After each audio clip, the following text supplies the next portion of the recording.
बिस्मिल्लाहिर्रहमानिर्रहीम अस्सलामुअलैकुम। मैं हूं करामत मुगल और मेरे साथ हैं सईद बलोच साहब, सीनियर जर्नलिस्ट हैं, सुप्रीम कोर्ट कवर करते हैं। सईद बलोच साहब, कल 2 जनवरी है। कल क्या है? ताहियात नाहली का केस। जी। बहुत शुक्रिया। तो इस पर बात करते हैं कि कल काजी फायद ईसा साहब, जो अफवाहें चल रही थी शहर इक़्तिदार में कि काजी साहब आएंगे तो इंसाफ होगा और इंसाफ होगा वन साइडेड। मुस्लिम लीग नून क्लेम करती थी कि काजी साहब आएंगे तो उन्हें इंसाफ मिलेगा। पहले इस्लामाबाद हाई कोर्ट ने मियां नवाज शरीफ साहब को चट मंगनी पट ब्याह की तरह ऐसे इंसाफ दिया जैसे कभी किसी ने देखा नहीं था। ऐसे इंसाफ की फराहमी की गई कि जैसे घर पे बंदा बैठा हो और आप घर इंसाफ पहुंचा के आए, होम डिलीवरी की गई। दूसरी जानब अब ये बातें चल रही हैं कि काजी फायद ईसा साहब, तायात नाहली का केस, दरख्वास्त कोई नहीं आई थी मियां नवाज शरीफ की तरफ से, लेकिन उन्होंने कहा चलें ये चीज़ रह गई है, इस चीज़ को भी ख़त्म करते हैं। क्योंकि दावा किया गया था फातेह लंदन की तरफ से, जब वो आएंगे तो इस मुल्क के चौथी मरतबा वज़ीर आज़म बनेंगे।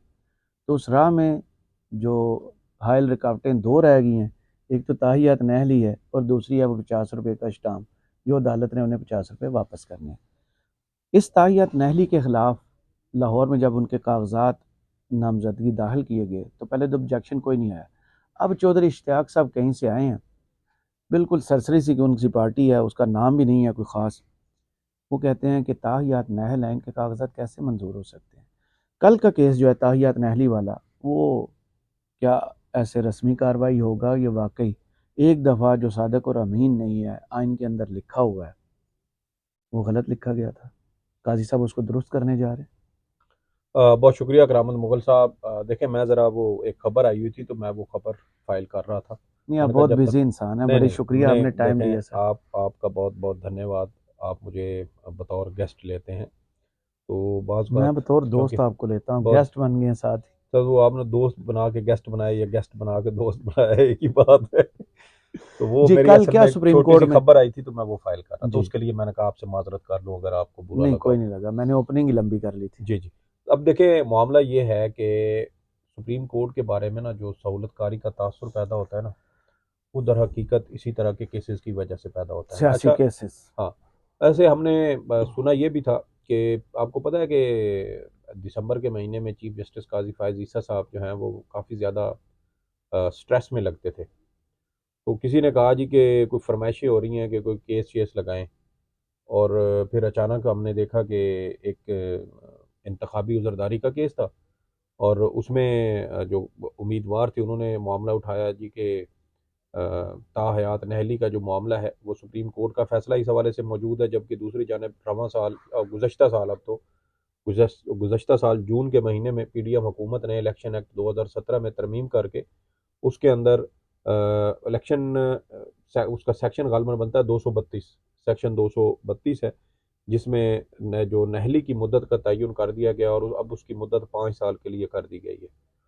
तो उस पर फिर सुप्रीम कोर्ट में जब समाअत हुई तो चीफ जस्टिस काजी फ़ायज़ ईसा साहब की जानब से और जस्टिस अतर मिनल्ला साहब की जानब से बड़ी अहम ऑब्जर्वेशन दी गई कि बड़े संगीन जराइम हैं, जैसे कत्ल का जुर्म हो या ज़्यादती के मुकदमात हों, बच्चों के साथ बदफेली के मुकदमात, ये सारे वो संगीन जराइम हैं और इन जराइम में भी नहली की जो मुद्दत है वो 5 साल है। तो किसी के जो कागजात नाम जो उसके डिक्लेरेशन होता है या जो उसका कोई असासे उन्होंने कोई ज़ाहिर करने हो, अगर उसमें कोई गलत बयानी हो गई हो तो फिर उसकी सज़ा ताहयात नहली कैसे हो सकती है। इस तरह मुख्तलिफ सवालात अदालत की जानिब से उठाए गए थे और अदालत ने फिर उस वक्त ये भी कहा कि इस हवाले से उर्दू और अंग्रेज़ी के अखबारात में एक ऐड भी दिया जाए ताकि आम आवाम भी अगर इसमें कोई शामिल होना चाहे कोई दरख्वास्त के ज़रिए आम फ्री को। आवाम कौन सी नाहल है? नहीं, आम आवाम का मतलब ये होता है कि चूंकि ये मामला, आपको नहीं पता इस मुल्क में कौन ताहियात नाहल है? मियां नवाज शरीफ हैं और जहांगीर यार तरीन है। देखे ना, मैं अब थोड़ा सा ना उसको घुमा के उस साइड पे आ रहा था, आप जो है ना वो सीधा शॉर्टकट लेके आगे आ गए, अब इसी लाइन पे चलते हैं। इश्तिहारी के लिए हाँ, इश्तिहार दिया गया था, हाँ, सीधा सा इश्तिहारी, बताएं। जी, जी, और जी, कौम जी। के टैक्स के पैसों से दिया गया जी, था। जी, बिल्कुल यही आप बिल्कुल बहुत अच्छा एक्सप्लेन करते हैं। मेरे ख्याल में आपको ना वो लेक्चरर होना चाहिए था यूनिवर्सिटी से। लेक्चरर ही हूँ मैं। जी, आप बहुत ज़बरदस्त जो है ना वो बयान करते हैं। तो अब मामला ये है कि जो केस है, आम इंतखाबात हमारे सर पे हैं। नवाज शरीफ साहब लंदन से वापस इसी वजह से आए 47 दिनों के अंदर उनके 3 रेफरेंसेस थे जो संगीन करप्शन के इल्ज़ामात पर मुश्तमिल थे, और 47 दिनों के अंदर अंदर इस्लामाबाद हाई कोर्ट की इंसाफ लॉन्ड्री से उनका ऐसा क्लीन उनको क्लीन चिट किया गया, उसको क्या कहते हैं, क्लीन किया गया, धोया गया उनको, क्या वो बिल्कुल साफ सुथरे हो चुके हैं करप्शन पवित्र। के सार, हाँ पवित्र ऐसे, वो गंगा जल उनको दिया गया, क्या कहते हैं उसको, वो जो तेजाब में नहीं गुसल देते, उसी तरह की कोई चीज़ की, बिल्कुल प्योर हो गया कोई। ये इतना लाइट मौजू नहीं है जिसमें आप इतने लाइट हो गए। नहीं मैं लाइट नहीं हूँ, मैं बड़े वो आपको ना जरा आसान अल्फाज में वो अगर समझाने की खुदा ना कोशिश कर खास्ता रहा वो हूँ। चौथी मरतबा वज़ीर आज़म बन गए अल्लाह ना करे। तो आप वैसे पर जो अज़ाब आना है ना वो आपको पता होना चाहिए। चले आपका चैनल बंद हो जाएगा तो मेरी तो चलो खैर है। अच्छा तो वो अब देखें कि 47 दिनों के बददुआ साथ ही दे दी। करप्शन के संगीन इल्जाम थे। एवन फील्ड रेफरेंस ख़त्म हुआ, अल्लाह भला करे, फ्लैगशिप, फ्लैगशिप रेफरेंस अल ख़त्म अजीजिया, हुआ, अल अजीज़िया रेफरेंस तीनों ख़त्म रेफरेंस हुआ है, खत्म हुए। और ये सारी कार्रवाई 47 दिन के अंदर अंदर मुकम्मल हुई। और इससे बढ़ के कि नवाज शरीफ साहब जब वापस आए तो उनको जेल में भी नहीं जाना पड़ा, हिफाजती जमानत हालांकि हुई, वो इश्तिहारी एयरपोर्ट थे। जाके बायोमेट्रिक हुआ, क्या कुछ नहीं जी हुआ जी, वो तो यार। हालांकि वो इश्तिहारी थे, और इश्तिहारी जब तक और सरेंडर ना दुनिया की करे, तेज तरीन जमानत भी हुई जी थी। जी, दुनिया की तेज तरीन जमानत, और इश्तिहारी जब तक सरेंडर ना करे तब तक उसको अदालतें रिलीफ नहीं देती, और वो नवाज सरेंडर, शरीफ साहब के लिए नहीं है। जी जी, और सरेंडर जो है ना वो अदालत में नहीं किया जाता, को सरेंडर पुलिस जेल, के सामने जी किया जी, जाता है, या जेल उस जाना होता इदारे है। से, उस इदारे के सामने जिसके जुर्म में आपको सजा, अगर जैसे नवाज शरीफ साहब को नैब के जुर्म में, तो इनको नैब के सामने सरेंडर करना था, लेकिन इन्होंने नहीं नैब किया, ने सरेंडर कर दिया। उल्टा नैब ने सरेंडर कर दी, और देखें कि वो पहुंचे हुए हैं उधर। हम नहीं सजा दिलवाना अच्छा, चाहते। और जब जो ये 21 अक्टूबर की जो दरखास्त जमानत इनकी दायर हो रही थी ना, तो उस वक्त पता चला कि नवाज शरीफ साहब की जो लीगल टीम थी, उसके साथ साथ ये अटारनी जनरल के जो लोग थे ऑफिस के, वो भी बैठ के साथ फाइलें सीधी करवा रहे थे कि ले आओ असी भी थोड़ा जिहा तुहाडे नाल जिहड़ा है ना कल नु साढ़े हाँ ध्यान रखना। हाँ हाँ, साडा भी ध्यान रखना। तो अब देखें कि ये सारी जो सहूलतकारी है ये नवाज शरीफ साहब के साथ की गई, और उसमें मेरे ख्याल में नुकसान नवाज शरीफ साहब का सबसे ज़्यादा ये हुआ कि फ़र्ज़ कर लेते हैं जी कि नवाज शरीफ साहब के ख़िलाफ़ ये मुकदमात सारे जली और झूठ पर मबनी थे, तो नवाज शरीफ साहब इनसे बड़े अच्छे तरीके से इनसे बरी हो सकते थे, उनके पास ऑप्शन मौजूद था। लेकिन आम इंतखाबात के लिए उन्होंने एक बार फिर वही गलती की जो गुज़श्ता साल जो खुर्शीद अदम शाह मना एतमाद, करते रहे जी थे। जी, जो अदम एतमाद के बाद हुकूमत लेके इन्होंने जो गलती की थी ना, ये मेरे ख्याल में नवाज शरीफ साहब कि ने मियाँ इसमें भी साहब वही गेट गलती नंबर की है, 4 से दाखिल ना हो। ना हो, ये फिर हुए। और आप देखें कि कल जो मोहम्मद ज़ुबैर साहब ने जो एक इंटरव्यू पहले दिया और बाद में जावेद चौधरी साहब ने उसके ऊपर कॉलम लिखा है, उन्होंने तो फिर वो लत्ते लिए हैं ना, और वो सारी बातें जो हम पहले करते थे वो अब उनके घर के अंदर से उनकी वो तस्दीक होना शुरू हो गई है। तो वो जो सारा आपका इमेज बना, या जो चीज़ आपकी एक पब्लिक परसेप्शन बन रही थी पहले, अब उसको जो है वो और गियर जो है ना वो अगला लग गया है। और वो अब देखें कि वो सारी परसेप्शन ये एक तरफ रखें आप, और फिर इसी सारे सिनेरियो के साथ ही सुप्रीम कोर्ट ने ये मामला टेकअप कर लिया जी कि अब हम बैठ के पहले ताहयात नहली वाला मामला भी देखेंगे। हम मतलब हाजिर हैं। नवाज शरीफ साहब के उद्दोर से सारा पहले रिलीफ हुआ, फिर एक कांटा पहले रह गया। हाई कोर्ट ने सरेंडर किया, फिर नैब ने सरेंडर किया, जी अब जी, सुप्रीम कोर्ट अब सरेंडर सुप्रीम करेगा। कोर्ट। अब देखे ना कि जो परसेप्शन बनती है, ये एक तासुर कायम होता है इदारों के बारे में या अदालतों के बारे में, कि अदालतें किसी खास की जो है वो उसको फेस नहीं उसकी, देखती, केस देखती है हाँ, ना। कि उसकी सहूलतकारी कर रही हैं, उनको रिलीफ दे रही हैं और एक्स्ट्रा रिलीफ दे रही हैं। तो वो फिर हमें नवाज शरीफ साहब का नज़र आता है कि एक केस था इंतखाबी उजरदारी का, और वो भी चूंकि इसी के तहत नायल हुए थे, उनकी जो साउथ डिग्री थी ना, पंजाब से हैं वो, डिग्री कैसे, डिग्री हाँ। 2013 के इंतखाबात में जो डिग्री उनकी थी ना वो जैली थी। तो वो जेली डिग्री पर उनको 2 साल की सज़ा हुई, बादशाह कैसरानी उनका नाम था, और उनकी सज़ा के साथ उनको नहल भी किया गया हम्म, कि इन्होंने गलत डिक्लेरेशन दिया, और गलत डिक्लेरेशन की वजह से ये सादिक और अमीन नहीं रहे। तो झूठ उनकी, बोला जी जी, यानी। उनकी जो सज़ा थी वो तो Lahore high court Multan bench ने उसको सस्पेंड कर दिया, लेकिन उनकी जो नहली वाला मामला था वो ताहयात, जो वो जो है वो लटकता आ रहा था। फिर वो हाई कोर्ट में गए, हाई कोर्ट से वो अब सुप्रीम कोर्ट में आए, 2018 में उन्होंने ये दरख्वास्त सुप्रीम कोर्ट में दायर की, और अब देखें कि अब जाके उन्होंने वो दरख्वास्त अचानक समात के लिए मुकर्रर की।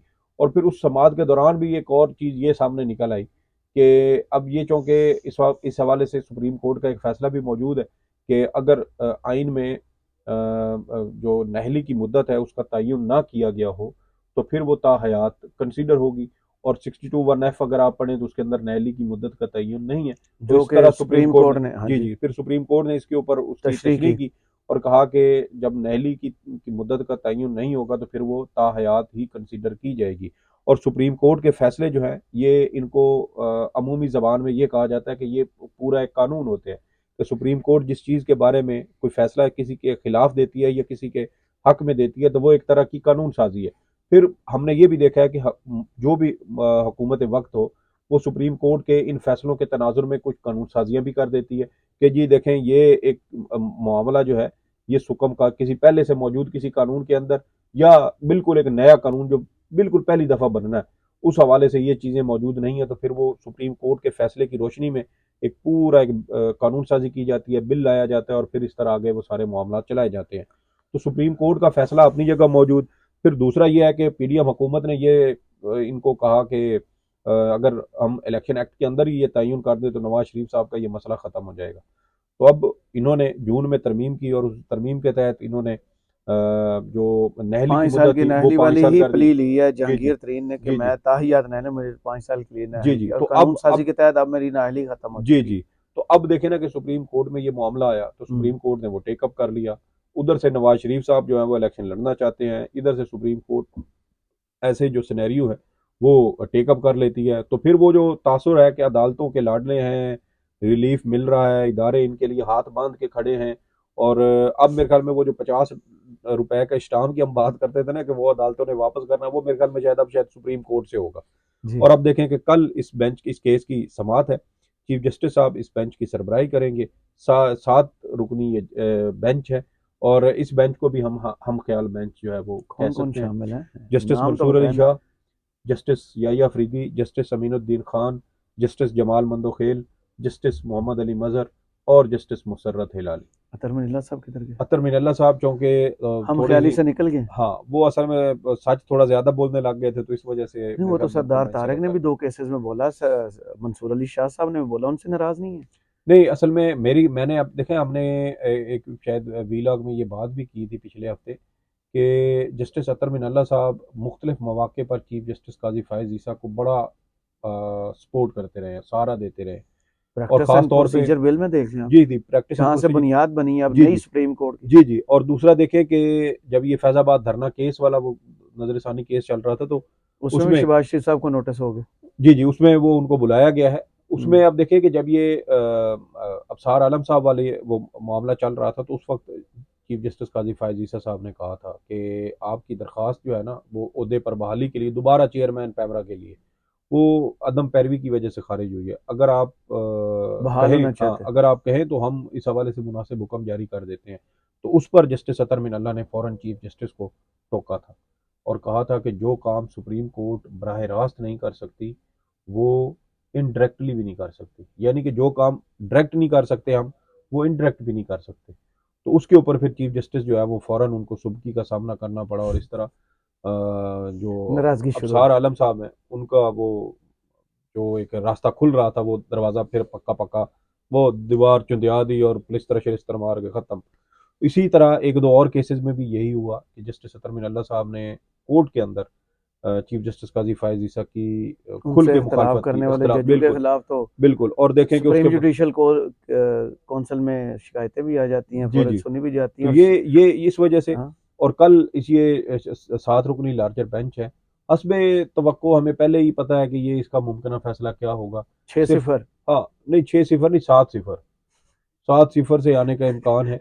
उसकी वजह ये है कि काज़ी साहब वैसे तो उनका जो पूरा हमख़याल ग्रुप है वो माज़ी में चीफ जस्टिस उमर अता बंदयाल साहब के ऊपर तनकीद करता रहा है। अगरचे हम उस वक़्त ये कहते थे कि ये सारा इख्तियार चीफ जस्टिस का है और लेकिन अब तो कमेटी गया, अब तो उस पर कमेटी ख़तो-किताबत काफ़ी हाँ, सामने आ और चुकी है। उसमें कमेटी में भी देखें कि जस्टिस एजाज़ुल हसन साहब हाँ, कहा ये गया कि कमेटी का आइंदा इजलास 4 जनवरी को होगा। लेकिन बेंच जो है वो आज ही तश्कील दे दी है कि अब पता नहीं कमेटी का इजलास हुआ है, नहीं हुआ, कैसे हुआ है, सर्कुलेशन के ज़रिए हुआ है। तो ये मैं वो बड़ी कहना तो नहीं चाहता लेकिन फ़िक्रा आ गया, कमेटी तो बढ़ गई। यही बात है। देखें चीफ जस्टिस साहब के ऊपर बड़े संगीन नहीं, इल्ज़ामात वो है। खत जो है जी, इटसेल्फ जी। इतनी बड़ी मैं वो वही कह रहा हूँ। चार्जशीट है कि सिर्फ कमेटी के फैसले कौन कर रहा है जी, और जी। कैसे बेंच और तश्कील सिर्फ हुई ये है। खत का मामला नहीं है। माजी उस में खत कहा के जाता बाद था बेंच फिक्सिंग होती है, तो अब क्या हो रहा है? जी, जी, उस खत के बाद 2 खतूत भी आ चुके हैं। जी। एक जो खत है वो साबिक चीफ जस्टिस और मिलिट्री कोर्ट्स केस के जो मरकज़ी दरख्वास्त गुज़ार थे जवाद अस ख्वाजा, उन्होंने लिखा है। उन्होंने भी 3 रुकनी कमेटी को कहा है कि ये जो बेंच की तश्कील हुई थी, 6 रुकनी लार्जर बेंच जो मिलिट्री कोर्ट्स फैसले के खिलाफ अपीलों की समाअत कर रहा है, ये कानून के मुताबिक दुरुस्त नहीं है। दूसरा खत आया फैसल सिद्दीकी साहब का, जी। उन्होंने भी ये इतराज़ किया कि भाई ये 3 रुकनी कमेटी का जो है वो इन्होंने ये बेंच तश्कील नहीं दिया, और उन्होंने हवाला वही दिया है जस्टिस इजाजुल हसन के खतूत का। और आप देखें कि अगर 3 रुकनी कमेटी ही जो है वो ठीक कंट्रोल तरीके से काम नहीं कर रही, तो चीफ मुतनाज़ा जस्टिस हो जाए। काजी फायज हाँ। ईसा साहब वो कानून जिसको वो पार्लियामेंट की बालादस्ती कहते थे, जजेस के, चीफ जस्टिस के इख्तियारात को रेगुलेट करने का, जिसके क्रेडिट लेते थे मैं और कहते सरेंडर थे कि करता मैं हूँ, अपने उन्होंने कहा था इख्तियारात अब। सरेंडर कर रहा हाँ। हूँ, वो दर हकीकत उसी कानून की खुद खिलाफ वर्जी कर रहे हैं। तो अब नवाज शरीफ साहब के लिए देग डिश जो है वो पहले ही पकी हुई है, उसको सर्व करने से पहले शायद रखा गया है। गार्निशिंग की हाँ हाँ, गार्निशिंग हो रही है, वो कल होगी जब हाँ। 6-7 रुकनी लार्जर बेंच बैठेगा ना। देखे ना कि कल ही अदालतों का, फैसला हो जाएगा, मेरे ख्याल में शायद हो जाए, क्योंकि इसको कोई लंबा चौड़ा चलने की जरूरत नहीं है, जैसे आगे हाई टाइम कोर्ट ने कम है। किया था। हाँ, आगे टाइम कम है। लेकिन मेरा सर इसमें कहने का मकसद ये है करामत मुगल साहब कि हमारे इदारों का कंडक्ट इतना एक्सपोज हो चुका है, इतना एक्सपोज हो चुका है कि कि कोई अब रह तो नहीं गया। कि हमें अंदाजा हो जाता है यार कि इसका फैसला क्या आ सकता है। और फिर वही आप वाली बात कि केस नहीं फेस देखा जाता है, और फिर उसकी वजह से हम देखते हैं कि फेस इमरान देख खान का के फेस आए हाँ, तो जज साहब कहते हैं कि नहीं, बिल्कुल ये बिल्कुल यही फाइल चीजें, दबा के बिल्कुल रखो, यही चीजें हो रही और हैं। ये आता और है तो ये फौरन मेरे ख्याल इंसाफ हो में जाता है। हमारी गिरावट और पस्ती की इंतहा है कि हमारे रियासती इदारे जिन्हें गैर जानबदार होना चाहिए था, जिनके बारे में कोई ये तासुर भी ना कायम तो कर यार पाता। गैर जानिबदार हैं सिर्फ पीटीआई के लिए, जी जी। तो वो मानते नहीं है ये के कुछ कोई बात है। नहीं नहीं, मैं बिल्कुल मानता हूँ कि नहीं कोई वो आप इदारे हैं। नहीं नहीं, मैं नहीं, मैं तो आपकी बात का कह रहा हूँ कि हाँ। अगर इदारे ये समझते हैं तो वो उनकी एक राय हो सकती है, और उसी तरह से ही वो हमें इंसाफ होता नजर आ रहा है। लेकिन ये अलमिया है कि लोगों को इंसाफ का, अदालती फैसलों का, अदालती ऑब्जर्वेशंस का वो पहले ही पता चल जाता है। पहले तो ये होता था ना उमर अता बंदयाल साहब के दौर में कि 4-3 आएगा, हाँ, 2-3 आएगा, बेंच बनता था बादशाह ना, बेंच बनता था तो ये कहते थे कि यार ये फैसला इख्तलाफी कितने, आएगा। हाँ, हाँ। फैसला कितनी अक्सरियत से आएगा, अकलियत से आएगा, या मेजोरिटी होगी, कैसे होगी, तनासुब क्या होगा, ये होता था। अब तो ये पता चल जाता है कि फैसला क्या आएगा, डायरेक्ट फैसला क्या यूनानिमस आएगा। आएगा। हाँ, तो सही। ये चीजें हो रही चले हैं सर। कल हो सकता है जब हम इस पे वीडियो कर रहे हो तब तक मियां नवाज शरीफ साहब की ताहयात नहली जो है ना खत्म हो ये चुकी भी हो होगी। सकता है, बिल्कुल। बहुत शुक्रिया सईद बलोच साहब, आपके तजज़िये का कमेंट्स बॉक्स में ज़रूर बताइएगा। ये वीडियो आपको कैसी लगी, इजाज़त दीजिए, अल्लाह हाफिज़।